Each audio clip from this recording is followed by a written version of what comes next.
do the SMART goal training. It's a training that we probably haven't done in a couple of years, but we did do it around 2014. We started doing it. Rob, I tried calling you, Rob, just to let you know your phone was a little wonky. It went to I called you and it went to a 508 number. So we'll talk about that later.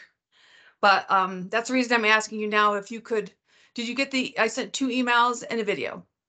I did get your email and I'm already prepared. Okay, so we thank can you. get started. Okay, sorry. I would have called you instead of asking you here, but we'll fix the phone issue later. All right. So welcome everybody. We have 84 people in this group, which is great. And I'd just like to say welcome to this Merkle training. And this is a very important training. And I always like to start just by telling what we're going to do and a little bit of historical information with why we do things the way we do. So it's 3/16. Happy St. Patty's Day to everybody tomorrow. Today is going to be an overview of SMART goals, of the trainings, a piece of the regulations from AFC, and a short video to follow. And we're only going to show one video, and it does pertain to nursing, but I'd just like to say that you can modify these thoughts in the process to any aspect of our roles, and so that's important too. And we will post this in check writers with a competency testing afterwards. And Grayson is working now. He has a whole host of things that are going up with testing from all the trainings we've done recently. So appreciate that. And today's the day to ask questions if you don't understand. But my job today is just to have a brief training with Angela, do an overview of what SMART trainings is, the historical perspective, and just some general competency as to why we use it. So just to back up a little bit, SMART goals are used with essentially all of our services. They're different. There's different ways that we come about the process. The process is different. We do shared living and we do AFC, and the process is different for the two. We really came full, we did a full turn when we had Mass Health Clinical Review, which was quite lengthy. I think it went from December of 13 to November of 14 across the state, and it was intensive and lengthy. And at that time, we realized that our goals were not, where they should be regarding measurable and specific. And so this is something that we put into place in our practices in AFC in 2014. And we did that through what we call our treatment plan and our care plan. And I'm going to bring this up again. I'm going to do this. People have worked here for years have seen me do this. This is the plan of care. It is all encompassing. And then the care plan is the last page of our treatment plan that has measurable goals and objectives. And so I do that so people will remember, because a lot of people would confuse the plan of care with the care plan. So that's why I do that. So we had the Mass Health Clinical Review, and we developed the entire treatment plan that we use now, and we use it statewide. So it's a great tool. That's the plan of care. We use it for all services. We use it for assessments.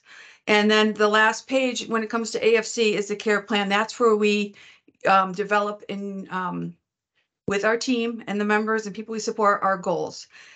We also have DDS, shared living ISP goals, which are and have been historically SMART goals. I know that for a fact, because as a shared living provider for 26 years, the ISP, you develop your goals in there too.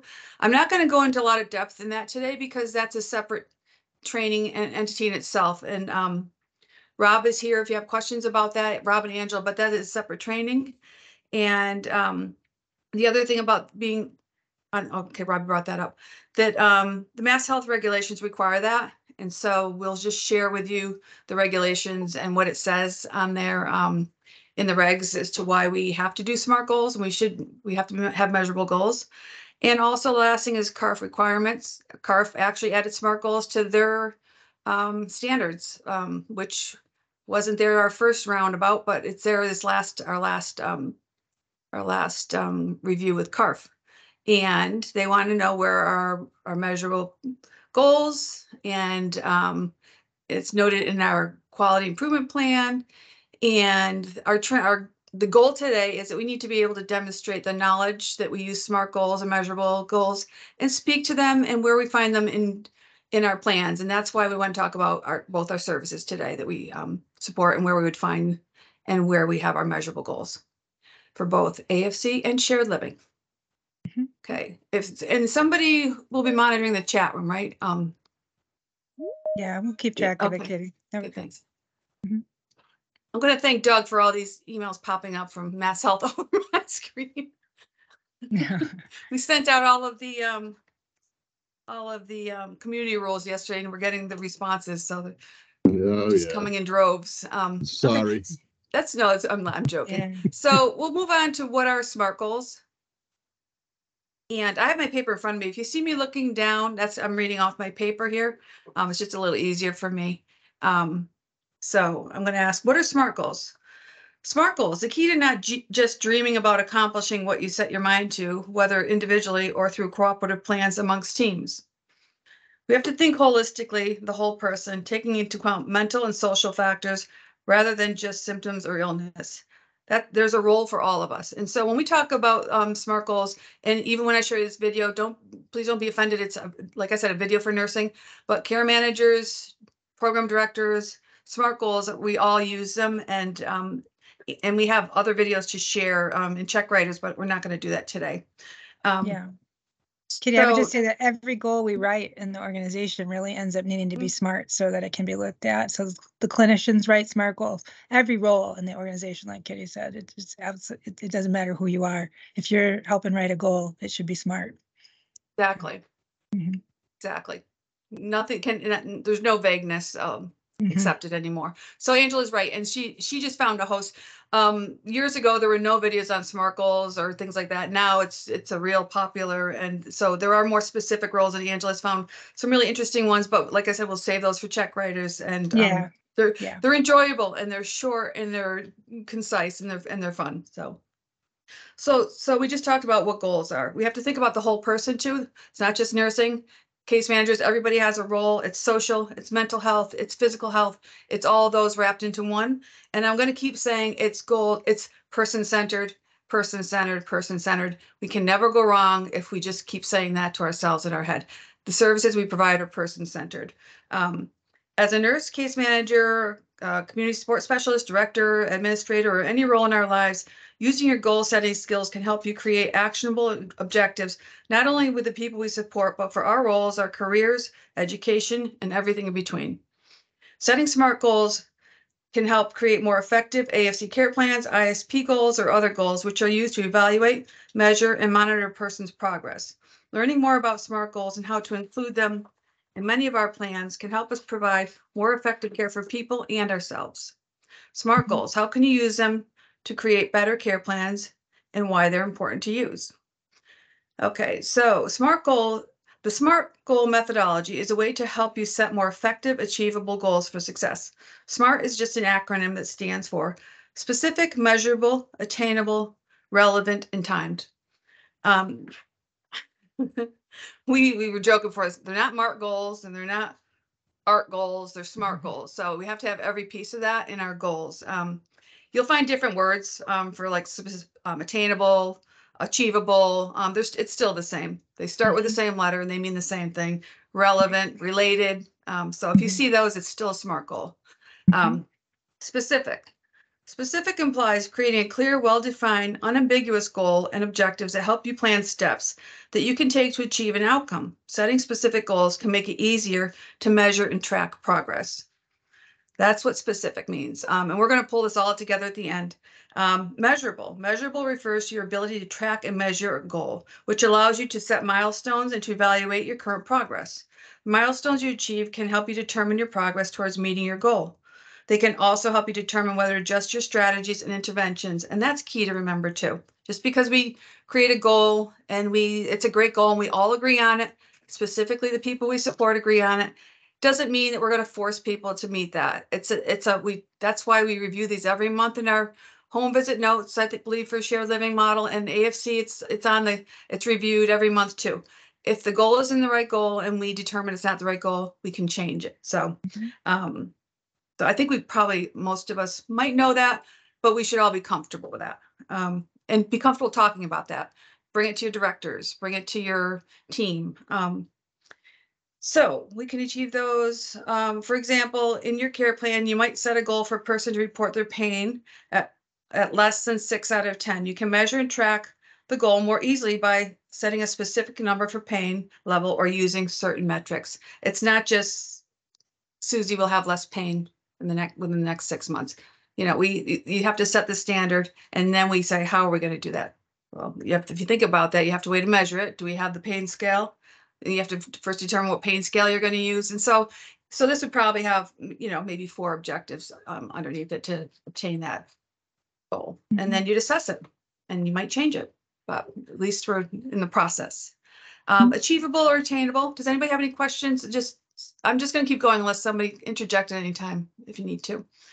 Achievable or attainable? An achievable goal implies that it's realistic, and setting these goals can increase your chances of success. When setting long-term goals, dividing them into smaller goals or objectives can make them more achievable. And you'll see that sometimes as a vision, like in our AFC plan of care, I believe it's visions, goals, or needs. And for example, if something's a long-term goal, say somebody we support says, I want to move to Colorado. Okay, well, if that's what you want to do, then we will break that down into smaller goals for you to first what do you know about Colorado? Do you have an internet? How can we help you decide where in Colorado you want to live? So we would just break down something, but that is still something we would address with people, and we would figure out a way to write a plan for that. It's important to set realistic goals to help. If you see the word patient in here, I apologize. We're going to change that to help people achieve. In a care plan, it's important to set realistic goals to help people succeed. Setting realistic goals can depend on the person, their health status, and diagnosis. You create your goals with your members. People serve to increase their motivation. When they feel the goal is attainable and agreed upon, it may boost morale and encourage to continue working towards improving overall health and well-being. So it's achievable, but like I said, we could also have a vision statement that you work on, and somebody knows that we're going to break this down. We'll look ahead 2 years, but we're going to break it down into 6-month views. Relevant or related. A relevant goal relates to overall values, ambitions, and long-term outcomes. When patients feel that goal applies to their lives, it may encourage them to continue working towards achieving their goal. In your nursing care plan, consider ensuring a goal is relevant to long-term health and diagnosis. You can also view the goal with the patient to ensure it's relevant for them, which can also increase cooperation and inspire to work towards health progress. When we talk about goals too, it's a team effort, and there are some, we'll talk about it as priorities as we move on too. But we have to take into account if there's significant health concerns that we address, social goals, social outings, mental health, physical health, all those rolled into one. That's why the team is so important too. So even if I do say patient, they're looking at it through more the nursing role, but we don't use the word patient. So I will change this before we post it. I did take this from a nursing site though. So we can have goals that we can have 5 goals that relate to their social desires, visions, some physical safety concerns that we might want to need, or we feel like we need to address. So that's why in the dialogue, if somebody's at fall risk, I mean, it's really important that we keep that goal in there. It's important that people don't fall and get hurt. So it's all about our meetings. And I'm going to talk about where we meet and talk about these for the different services we provide also. Time-based. Setting time-based goals involves creating deadlines for specific milestones. Creating a time frame can help increase the chances on your achieving a goal. In your plan of care, you can set deadlines for progress or treatment. Setting the deadline can help you measure progress and to motivate people to continue in their planning. So just real quick, I just want to talk about ISP timeframes. There's a separate training for that. I don't know if everybody's gone to it or they plan on going to it, but the goals are set via the ISP. Right, Angela, is there any more you want to say about that? Well, I think that QE runs a specialized training, and there are trainings on ddslearning.com that are specific to the ISP that everyone who works with DDS and with ISPs should take. And you can get the links through check writers or from QE. But an ISP in general is an annual assessment. When someone first comes into service, they have to have an ISP done within the first 120 days that they're with us. at that time. The assessments are turned in prior, 14 days to 30 days prior to the ISP, depending on what the kind of assessments are. Every assessment almost that you've turned in for an ISP has some kind of a goal attached to it. And then you do end up choosing what a long-term vision and what the personal goals that a person's going to have are. Those things will be determined at the ISP, and they'll have support strategies attached to them. They are the ones that the person themselves is participating in is in control of. Sometimes they're from your money management plan. Sometimes they're from your med treatment plans. Sometimes they're from your funds management plans. They could be from any assessment that you've done, right? That you do water safety assessments, you do all kinds of assessments that happen in DDS, and every one of them, there's an opportunity to create a goal. For DDS, it's very important the way that it's structured, that you do separate out what's the person's kind of a goal, and that it's written from that person-served perspective and not the service system goal. There are other kinds of goals that you put in that can also be written in a smart manner, but the ISP itself, what you write about a person, has to be a person-centered goal, not a service system goal. That's the most common mistake. And there's at least a 6-hour training that will go into everything I just said in much more detail. That is a small thumbnail sketch of it. You'll turn in your goals at 6 months, your information on those goals at 6-month intervals. And then you determine at 6 months and at a year whether you maintain those goals or change them. They have them built right into the system for DDS. So you can't not make them smart. You can't not have opportunity to change the goals the way we talked about. It's just all built right in. Okay. Thank you, Angela. And is regarding the AFC timeframe, it was recommended that we use a 6-month timeframe when we had our review. The people we support are in long-term service and supports. That's an acceptable timeframe. It doesn't have to be to the day, too. I think that's important to know that it's 6 months, and these are reviewed at the semi-annual MDT trainings. We review the plans, we review the goals, we change them at that point if people decide at that point that they want to change them, although they can be changed at any time during the process. So that's the time frame for AFC, and once again, it's the last page. It's the goals are developed from doing the treatment plan and what we've learned and people's conditions and desires as we get to know people and visit with them every month. That's the importance of that. So that's the time frame for AFC. The last document Rob will share, we're not going to do it now, but it's just it'll just show the AFC regs pertaining to that. So the next page is how to use the goals to create a care plan.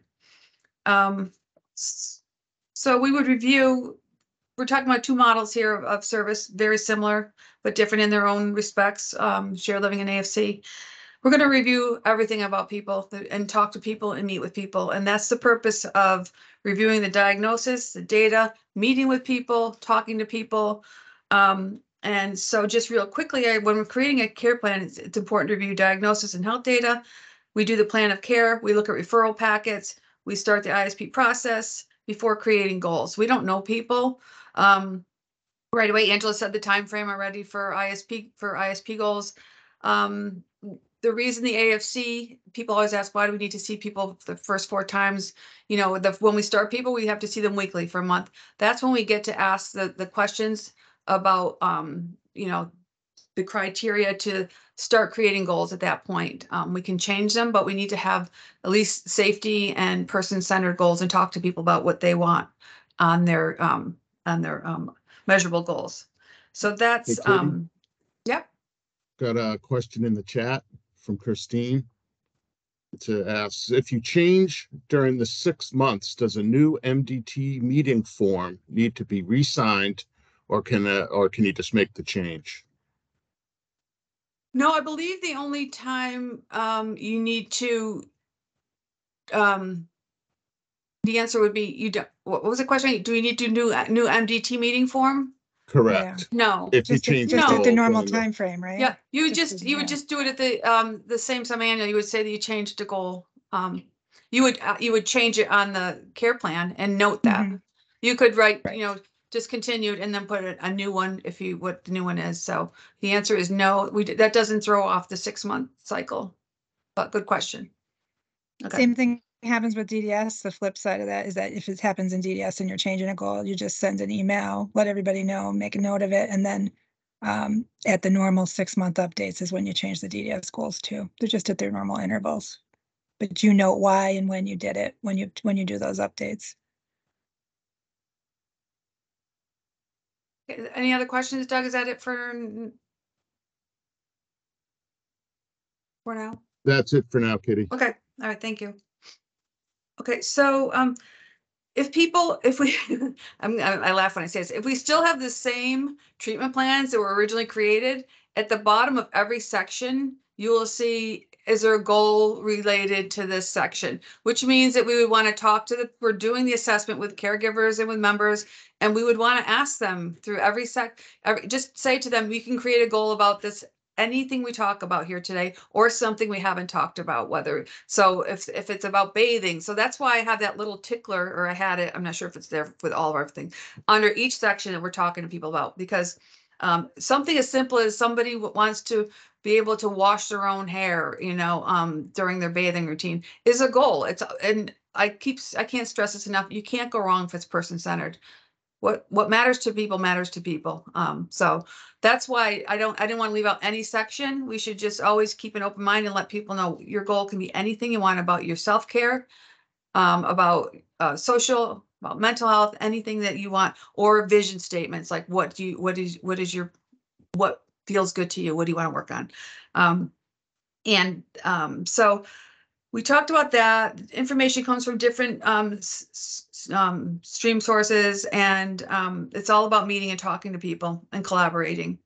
And then we would set our priorities and objectives. We would consider using the person's information to create a list of objectives. We can prioritize these objectives by determining ones that are most important to patients' health, members' health. It's important that we talk about things that are really important to somebody's urgent medical concerns. We should talk about them and add them into goals. Sorry, my phone's buzzing. For example, I said it right here. I don't know, I wrote that. Urgent health concerns can be a high priority goal that you may want to achieve first before focusing on long-term healthcare objectives. Somebody has, for instance, fall risks, heart conditions, and wants to move to Colorado. I mean, we can address all those things at the same time, but we really shouldn't not address the major health concerns and the Colorado at the same time. But we can note what the member's priority is too. So number 3, focus on the person's goals. And this is in red because this is that important. While creating our initial list of outcomes that we as professionals, whether we're nurses, case managers, directors, feel is important, people have their own goals and objectives, and we cannot overlook those, and we can't stress that enough. They have to be in the plan of care, the care plan, I'm sorry. Review the list, talk about what's attainable, and talk about an agreeable plan. And it's all about an agreeable plan, that we write our goals. And then we review them again, ongoing every month and at a 6-month time frame. We write each goal. After you set your criteria and timeframes, we talk about what goals and how many we should have.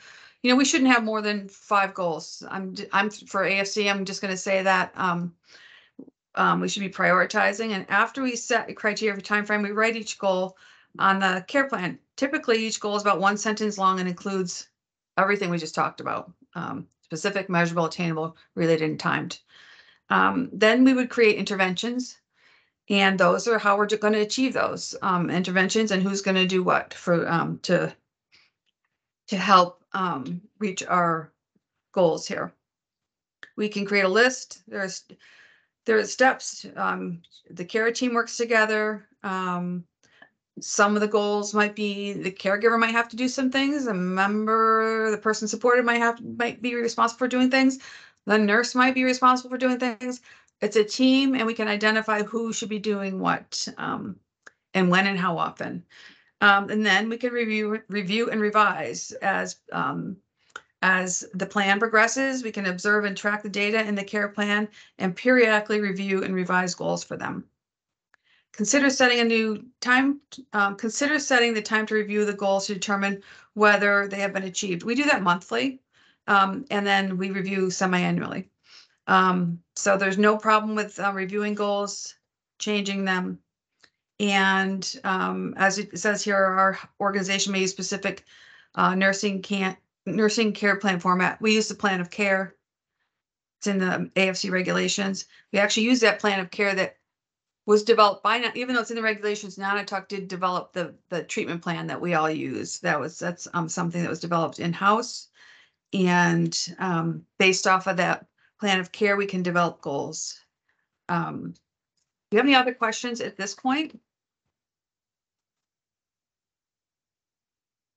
I would can I just add one thing? Sure, Kitty, a of couple course. of thoughts. So a couple of things is that to think about that you're identifying, like Kitty said, it may be more than one goal that's needed, but you want to have as also just necessary goals. You don't want to have too many goals. You want to have the ones that make the most sense, that are relevant and that are there. And then the pieces of that, the objectives that you write in DDS, they become support strategies, right? They become measurable objectives and support strategies. You're going to write who's going to do what, like Kitty's saying. Any piece of that can be changed and just modified, right? You don't have to be modifying an entire goal, an entire objective, or an entire support strategy, but you may go to the house and say, it isn't that this person's going to be helping with this anymore. We're going to change the way that we're trying to achieve that goal still, but we're keeping that goal. You can modify any piece of it at any time, and you just need to be able to keep track of it and look at it. And so you're identifying it. And in DDS world, although you have many, maybe smaller goals within the ISP for shared living, we really try to keep it to no more than 2 goals that a person is working on an annual basis that are goals that are being tracked within the ISP. There are a lot of mini goals. There may be a lot of support strategies in there, but the ones that are officially looked at and supervised and have to be turned into the service coordinators with data you should not be making yourself be overly burdened with goals on behalf of the person. Okay. That's true, Angela. I used to call them non-negotiables, and I try not to say that anymore, but they shouldn't be negotiable if they really impact somebody's health and safety to a degree that we can't ignore them or not have them on a plan. So it's a fine mix of our roles of supporting and keeping people safe and person-centered desires. So we can fit all those on there. Okay, thanks for that, Angela. We should tell them too, Kitty, all people who have RAP services, the ISP goals should appear within the plan of care and the care plan, right? They should be noted somewhere. Yeah, so somehow we blend them so that they make sense. Okay. Right. And so for people here who support people with RAPs, I'm sure may or may not know those are full services.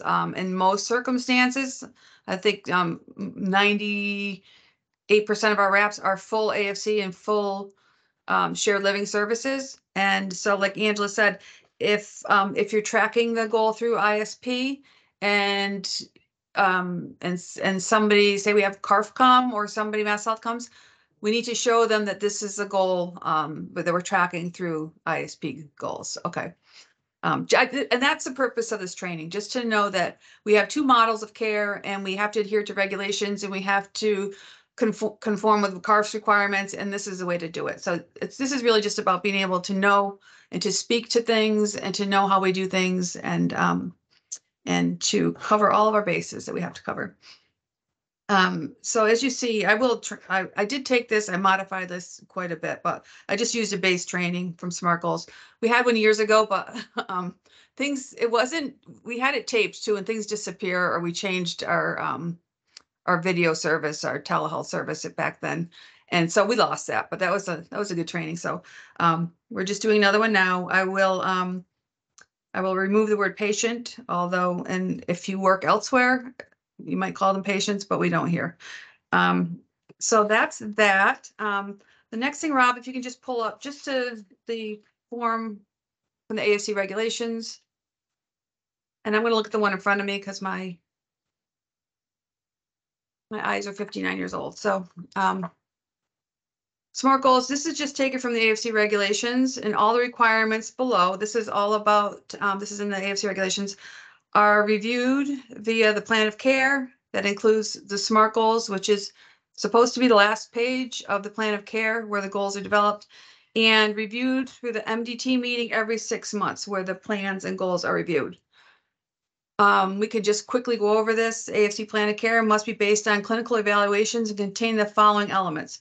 Prioritize goals and objectives. I have just highlighted that. That consider and document the needs, goals, and preferences of the member. That's exactly what we just talked about. We can't ignore the needs, and we can't ignore personal preferences, and we can't go wrong if we do both. And the resources to be utilized, we spoke about that too. Who, what, when, who's going to do what, when, and where, and the plan of continuity of care. And that we evaluate this monthly and every 6 months. The goals and action of the care plan must be measurable and reflect the member's desired outcomes for AFC and address medical, social, and other services needed and chosen by the member. The plan of care must reflect the member's needs and current care and treatment, problem identification with appropriate follow-up, and implementation with interventions and evaluations. The plan of care must be in language that is understandable to the member and to the individuals important in supporting the member. Okay, and then it just goes into the AFC regs about developing the plan of care, and within 30 days, the plan must be created and designated and developed within 30 days. I don't think there's any questions about that. It's in the regulations. You know, I recommend anybody who's new here or is not new here to read the regulations line by line, if you so choose. That's the first thing I did when I started here.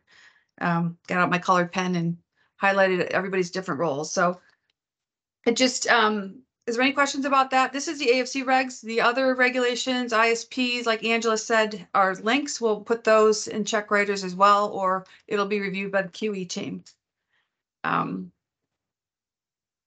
Are there any questions at this point?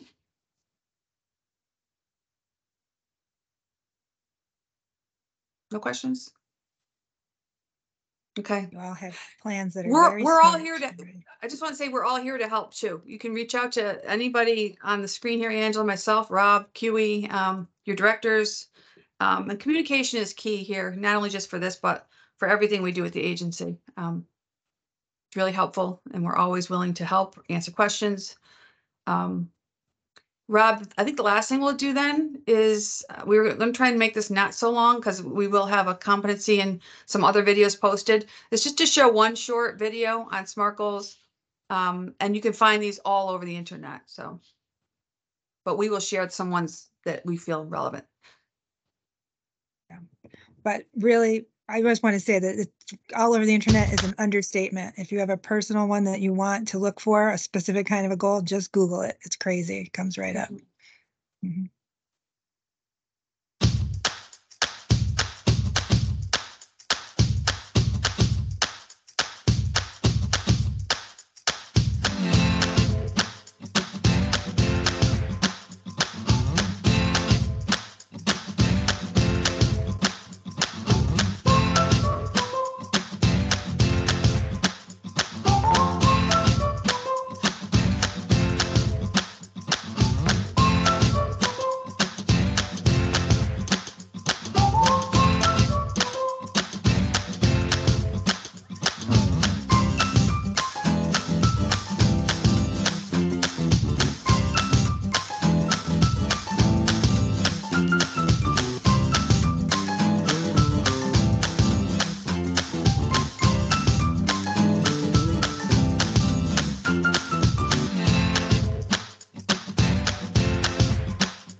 Thanks for that, Rob. And just to finish up, when we think about, it's so important that we know the people that we're creating goals for, because it really makes the process that much simpler. We wouldn't want to create a quick example of somebody who has a history of pressure wounds, sores, what the new term is now. They've had a history of them. We're not going to say that we're not going to say that they say they've had 3 in the last 6 months, that we're dealing with. We're not going to say that they don't have any. So we take what the current situation is and we create the goal around that. It has to be realistic. We're not going to say that they're going to be, healed in 3 months. They're going to be reduced, and we have to use our nursing judgment on that too. Or somebody who has a history of falls, that we're going to use the word reduce the falls to less than 1. So just talk to your nursing and your directors that we don't set unrealistic goals for the people's that setting people up for failure is not a good thing. So let's just be realistic and talk to everybody in the team, especially the person served, about what they feel they can do. Is there any other questions about that? It's kind of a silly but fun and to the point video.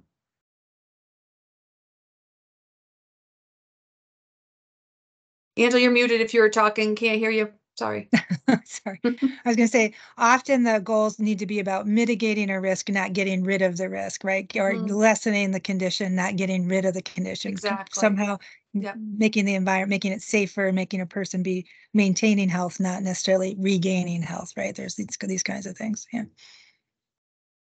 That's true. And I said in the very beginning that we're providing long-term service and supports to people. It's not acute care. And all right, thanks for that. If there's no questions, feel free to reach out. We're going to post some other videos. Angela found some really interesting ones too.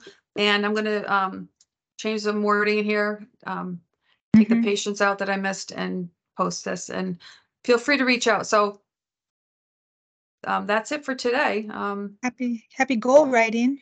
And we're very much looking forward. We'll ask some questions as we join some meetings and see if people have examples to throw out once in a while. Or, it's a good kind of a thing to bring to a team meeting and say, I've got this vision, I got this general goal. Can we spend 10 minutes together brainstorming and turn it smart? Because it sounds easy to say I'm going to turn it smart until you start to do it.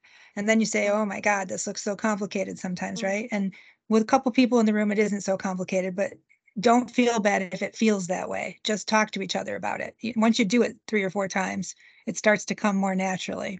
Okay. All right. Everything's easier Thank with you. support. All right. Thanks, everybody. Okay. Thank you so much. Right. Thank you. Appreciate it.